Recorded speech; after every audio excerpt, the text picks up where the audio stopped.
Welcome to Soulful Pathways, where the journeys of two cousins, once separated by time and distance, converge after 17 years to explore the transformative power of the human spirit. In this space, we delve into the heart of personal growth, resilience, and the wisdom that life's experiences bring. Through stories of triumph and challenge, we aim to inspire and guide you on your own path to inner transformation.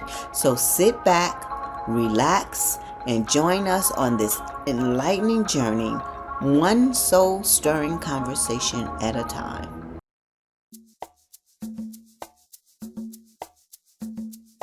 So hello everyone. We are back, those cousins. Today we have a special guest. And our guest is a life coach, and her niche is surviving breast cancer and the loss of a child. So she is able to walk you through any concerns, worries, fears, situations that you have with that. So we will provide you with information at the end of the broadcast so that you can reach out to her. So again, today we are introducing to you Miss Wendy Carr. She is a dedicated professional and passionate advocate for women's emotional and psychological well-being. And if I can talk today, that will be awesome. You're doing good. Sorry. So after a remarkable 31-year career with the federal government at the Department of Treasury, Wendy channeled her expertise and life experiences into a new venture. She holds a Bachelor of Arts in Economics from Howard University, complemented by a minor in Business Administration. Recently, Wendy has earned her certification as a Christian life coach from Carr Coach Academy. She's paving the way for all of our entrepreneur journeys. So as the founder of Refined Pink Life Coaching, Wendy specializes in supporting women facing the unique challenges associated with breast cancer and reconstruction surgery. Her commitment to helping others is further exemplified by her role as a breast cancer mentor for the survivors, offering a support group at Annie Arundel Medical Center. Okay. Yes. And that medical center is in Annapolis, Maryland. Yes. So Wendy is originally from Washington, D.C. She relocated to Florida in 2023, and she celebrated a new chapter in her life by remarrying in January of 2024. You go, girl. She is the proud mother of 4 children, including 3 daughters and a son who tragically passed away in 2020. And I do want to give you my condolences on that, yes, Wendy, because I know it cannot be easy to lose a child. Right. So Wendy is also a loving grandmother to 3 grandchildren, Delaney,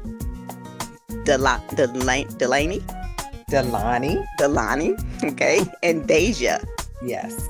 Okay, Wendy's unwavering faith in God underpins her belief in healing and deliverance.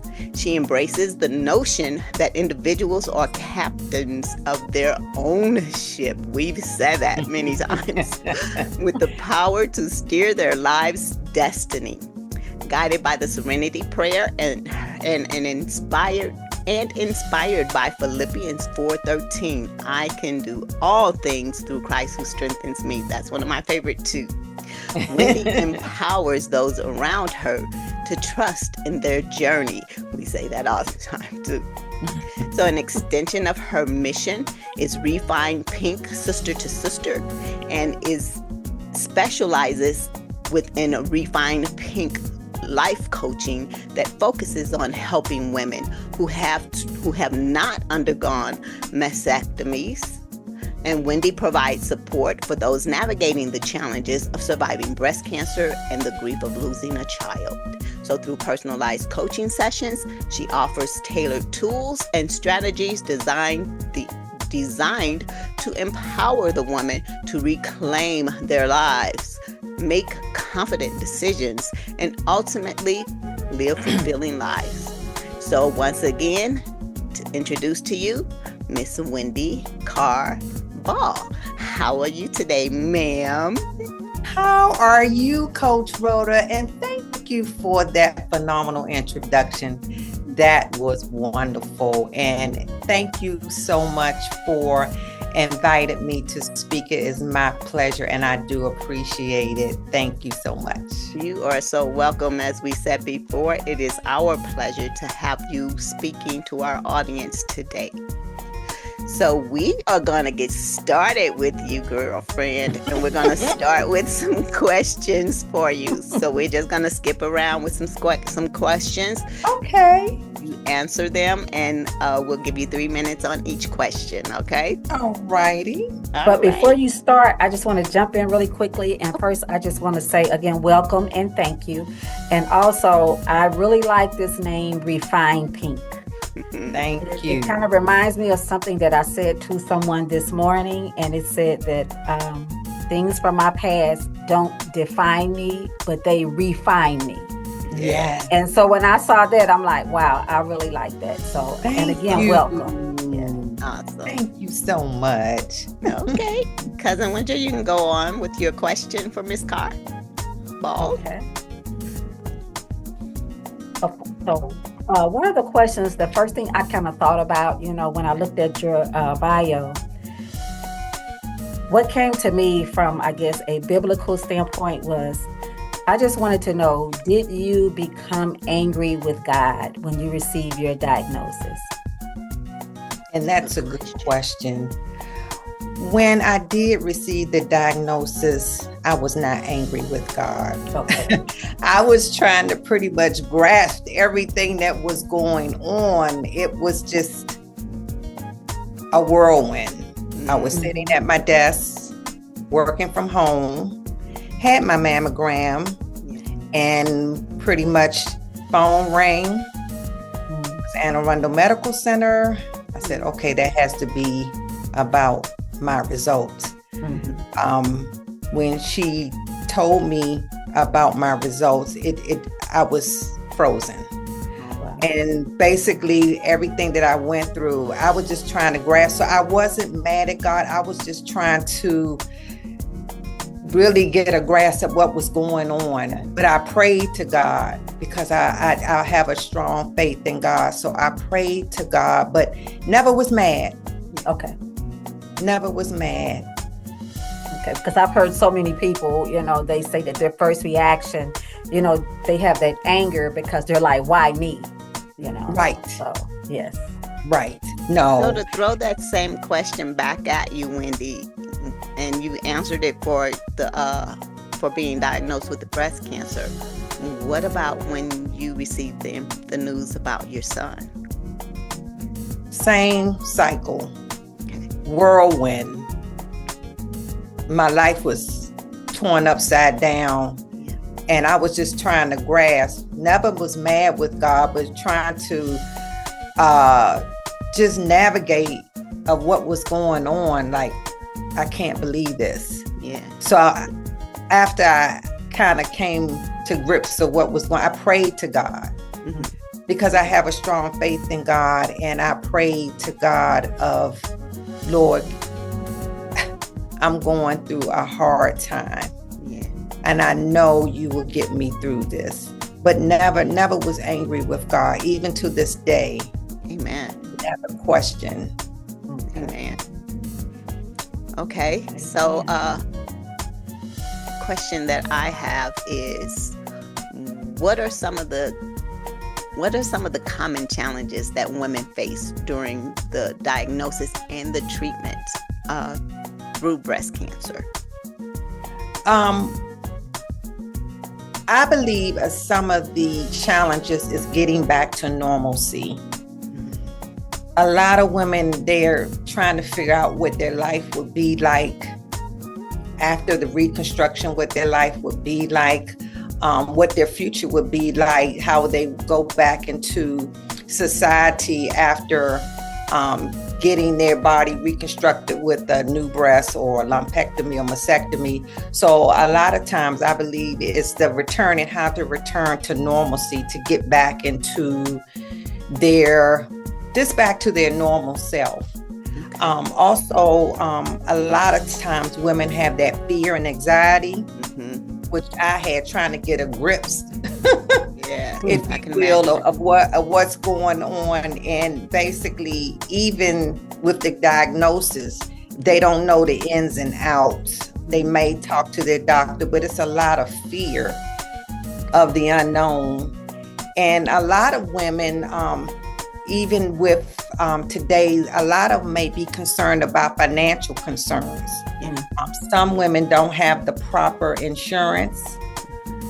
They may have the insurance, but they might not have the proper insurance for the treatment, the follow-up, because it's different treatments. Okay. So a lot of them might not have that coverage. Oh, yeah. To facilitate the treatment. So they might be worried about the financial piece, the fear, and then returning back to normalcy. So I believe those are some of the common challenges women navigate having breast cancer, or going through or during breast cancer. Okay, thank you. Yes. Thank you. Thank you. Yes, and I do understand that insurance, and in today's world, how insurance companies are cutting this and cutting that. So I know that's probably really now. Yes. One of the, yes, indeed. Yeah. So what are some of the common misconceptions about breast cancer? Well, some of the common misconceptions, I was reading an article on mayoclinic.org. Some of the misconceptions, when women go for their mammogram, a lot of women have dense breasts. A lot of them. It's very, very common. And so oftentimes, a lot of women, they may think, oh, dense breasts, that's cancer. But dense breasts on a mammogram, it's white solid. Just like breast cancer is white solid on the mammogram, and it's hard to see through. So just because you have dense breasts, it doesn't mean you have breast cancer, but you should follow up with your doctor, because it could or could not be. And then also another misconceptions are mammograms are always accurate. And with mammograms, they are crucial for early detection. Their effectiveness can be compromised in women with dense breasts, especially. And so that's why regular checkups are so very important to rule out any suspicion that may be occurring. Another misconception is family history. A lot of people think, oh, well, if my grandmother have it, I'm going to have it. But that's not true. Any woman can get breast cancer, whether it's family, any woman can get breast cancer. So that's a misconception. Just because my mother or my aunt had breast cancer, I'm going to get it. No. Every woman is subject to breast cancer. Every woman is subject to breast cancer. And breast cancer, another misconception, is not a death sentence. Early detection is very, very, very important. Now, if you do have a history of breast cancer, they recommend maybe you get a mammogram, a certain type of mammogram, not the diagnostic, but it's more of and I forgot the name, it's a more intense screening. But the breast cancer is not a death sentence. If you catch it early, then they can treat it. So early detection is key. Yeah, I could get that. So, and I guess it would kind of be the same with a lot of the other different cancers that people can get. That could be a great misconception, that family history part of it. Because a lot of times, like you said, we feel that if my mom had it, my grandma had it, my sister, my aunt, my uncle had it, I'm more likely to get it as well. So I'm going to go and do this, because I've heard of, I know several women that have actually gone and had mastectomies because they had that family history of it, and they didn't want to take that chance. So I guess another question would be, you had to go through a lot of physical changes in your appearance and in your diet and so forth. I'm just assuming. But what would some of the physical side effects that comes with the treatment, and what are some ways that someone could manage those symptoms without being overwhelmed and not maybe feeling so emotionally distressed? Okay. Some of the treatment options and the basic common options for breast cancer treatment are chemotherapy, radiation, or hormone therapy, and they could do that. They could have a combination of that. Most treatment plans, they have the women, they do have a combination of these treatments, and depending on the specific treatment and your individual health history, side effects may vary. You should always check with your doctor about risk factors for side effects. With my side effects, I had a single mastectomy in my left breast. So my side effect, I had numbness. Okay. And because they took the chest muscle, and that pretty much, I didn't have any feeling. The doctor said that's a normal side effect, and I may get the feeling as later on. I do have feeling. It's not 100% like it was before. So the side effects, it can vary depending on the treatment and depending on the individual. Okay. All right. Okay. Right.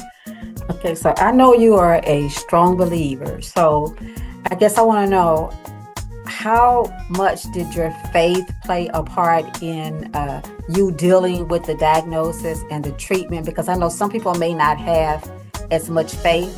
So do you think, well, I'm pretty sure it does, but how does that faith, how did that faith help you through this whole situation?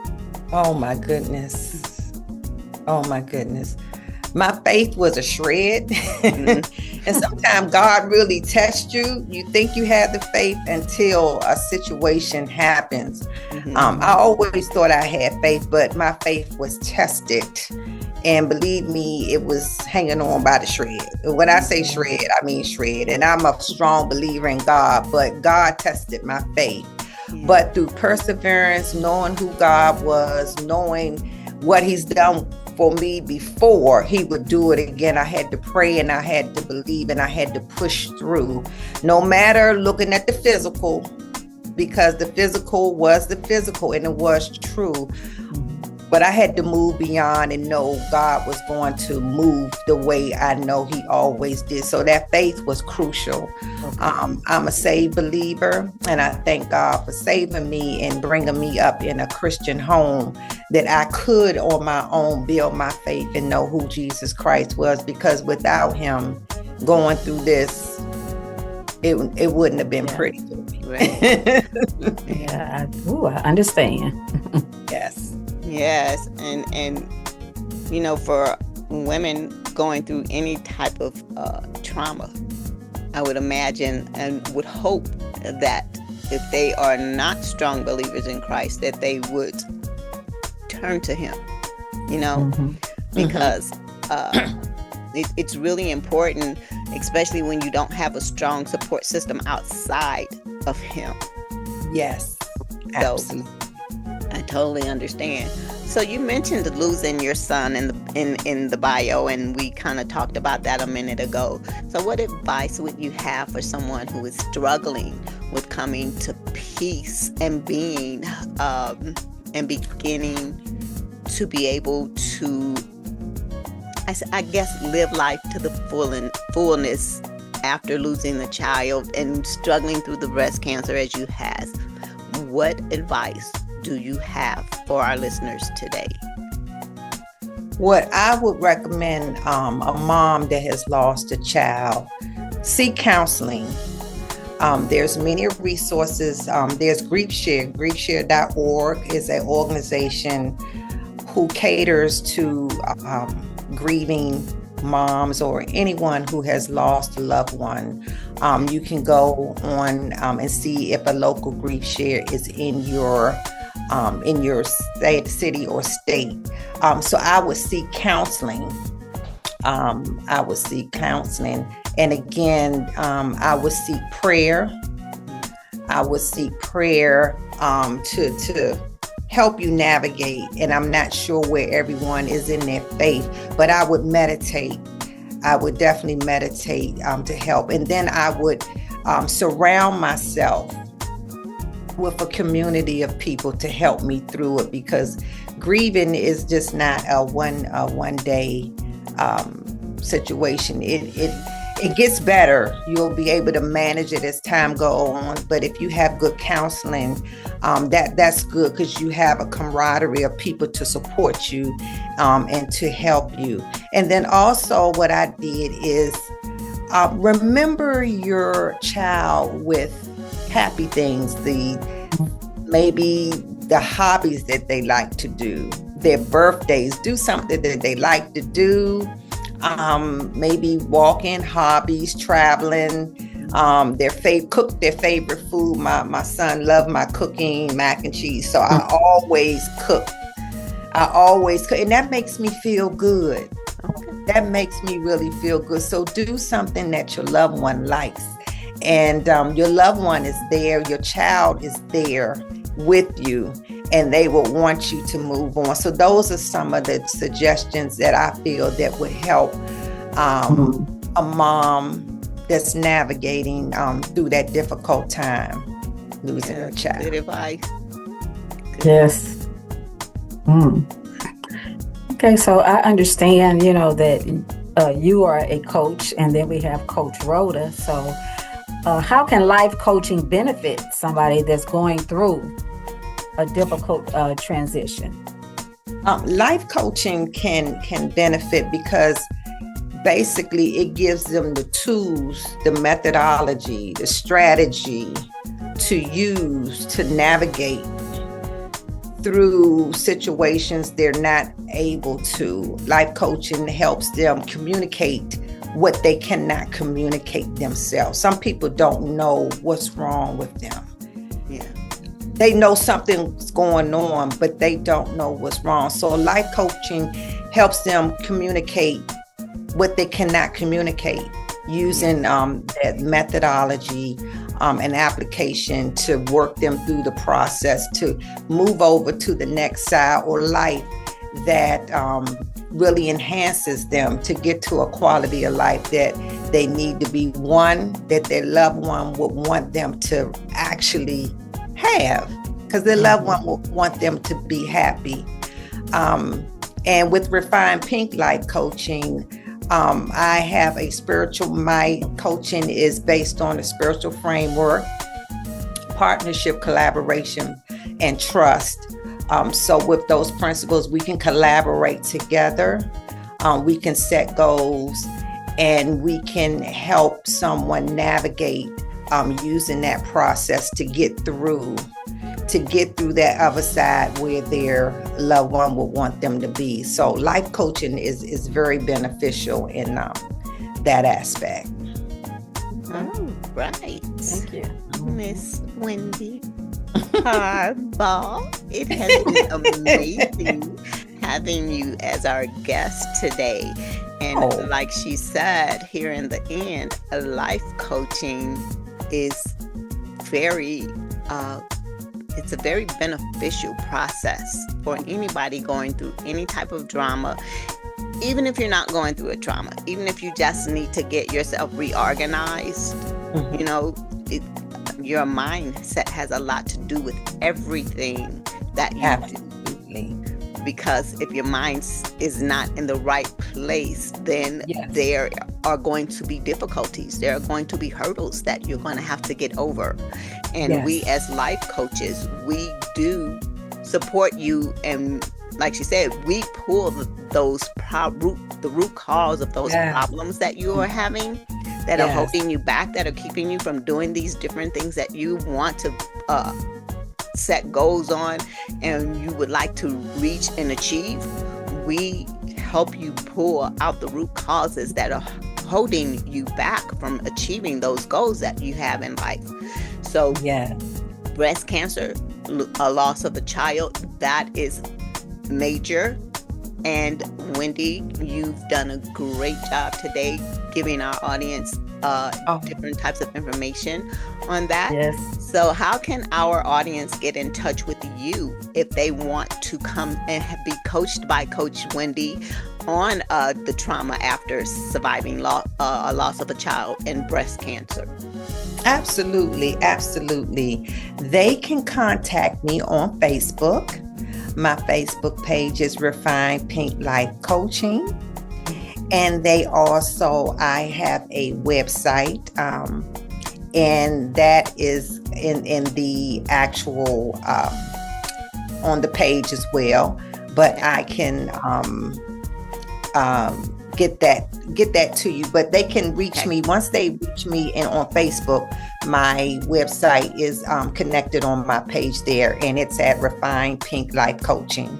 Wendy Carr Ball, Refined Pink Life Coaching. Hey, Cousin Wintra, do you have any last questions or anything else for? Well, the only thing is I'm positive that your being here is going to inspire a lot of people, and I'm sure you'll probably be receiving some calls, because I know so many people that have just received diagnoses, and then I know people who have just lost children, and I think sometimes they just don't know where to turn, so then it comes out in that anger. Yes. So I'm just praying that a lot of people see this, not only here in the St. Louis area, but just everywhere, because it's, going on everywhere. So I'm just praying that people see this and reach out to you. Oh, thank you. And I wanted to add, I really have a passion, because there's so many women out there that have lost a child and are stuck. They don't know how to move. They don't know they're just winging it. Yeah. They're just winging it. And it can be where they get to a point where they just crash. And I really want to help a woman that to get her unstuck, so that she can remember her loved one and move on to the life that they would have them to live. And then with the breast cancer, it's a traumatic. Women are getting breast cancer every day, but to walk confidently, even though alterations may have happened, treatments, chemotherapy, lost hair, fingers, everything, a lot of physical traumatic impact. But I want them to know that they are beautiful. Yes, they are beautiful. They are loved just like any other woman. And they do have a right to sit at the table with other women and feel loved, because they are loved. Just because you've had something happen to you, that doesn't define who you are. So I really would love to help women step into that confidence and to get back to normalcy. Yes. And one last thing, Coach Wendy and I, we feed off each other. So if there's something that you may need to talk about that she's unable to assist you with, I'm sure that I'm here and will be able to assist you with that. I do work in spirituality, bringing you closer to God, helping you understand a lot of the things that go on and how He looks at them, how He designed them to be. Also, I work with your mindset as well. So again, we feed off of each other. Yes. And if there's something, and Coach Rhoda, you've been a godsend. Oh, yeah. We've been working together for the last few weeks or so. He's been a godsend. God knows what he does well. Yes. Yes. All right, Coach Wendy. Well, again, we do thank you for being here with us today. Oh, my pleasure. Wendy, can you close us out, cousin? I don't have it. Oh, okay. So, well, we just want to thank you again for being here with us today. And we hope again that if anything that you hear in this podcast today touched you or resonates with what you are going through today, that you will reach out to myself or to Coach Wendy. And we pray that God will fill you with all his love and all his joy from now until eternity. It's a new year, so we have to look at everything different, refined. So we want to make sure that you are blessed throughout your day, that God gives you the voice to speak, gives you hearing to hear what he is saying, opens your eyes to see the things that are in front of you, and that you have a wonderful and blessed day on purpose. So we will see you in our next episode, and thank you again for joining us. See you next time. Bye. Take care. Bye-bye. Bye-bye.